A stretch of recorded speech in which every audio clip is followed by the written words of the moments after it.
Yanga Patricia Okinyi makawuono dago mar mondo mi ngiswa mana matena kotudore kod Ringa Women Fighting AIDS Group ma in director mare kaloni bende wechego mag gengo gamo kute mag ayaki wabobedo ka watwake Okinyi makawuono.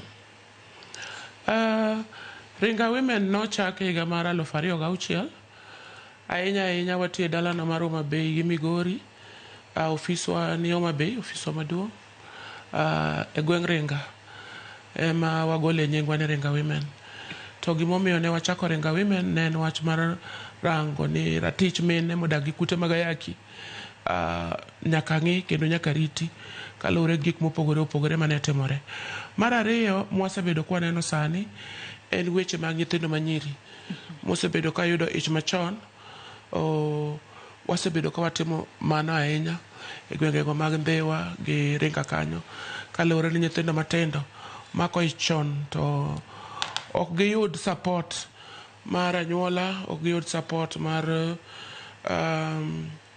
seche moko jonyuol, kendo ne wayudo ni pek bende nitie nikech gionge gi information. Ok ging'eyo kama ginyalo dhiye kata mondo giyud kaka ginyalo geng'o weche mag mako ich, kendo giyud kaka ginyalo geng'o nikech seche moko nyithindo ok mak ich nikech ne gidwaro bedo gi ng'ato mondo gimak ich. Gin gik mitimo nikech gin below, most of them gin below 18 years. To nyathi man piny mar higa 18 chik wacho ni mano en nyathi pod ok onyal miyi thuolo mar bedo kode e achiel. Kwa hivyo mano timore mopogore kaka chik wacho. Koro nyithindo mago wasebedo ka wabedo godo, wamiyogi gik manyalo miyo samoro gibedo e achiel gi jok machuo kaka pads osebedo ka en a big issue en nyithindo samoro konyruok matindo tindo mag sikul. Kata sani awinjo ka iwuoyo ka wach sikul en a big issue nikech seche moko nitie gik matindo tindo ma jopuonj dwaro, nyathi ongego, janyuol be onge, samoro be yuto ni piny. Koro samoro nyathi yudore kama chuno ni nyaka oriwre gi ng'ato, kata en wat samoro nyathi okwayo gimoro dwaro nyaka obed achiel gi nyathino moko ng'e ni mano nyathi ma watne en either cousin kata uncle mar nyathi.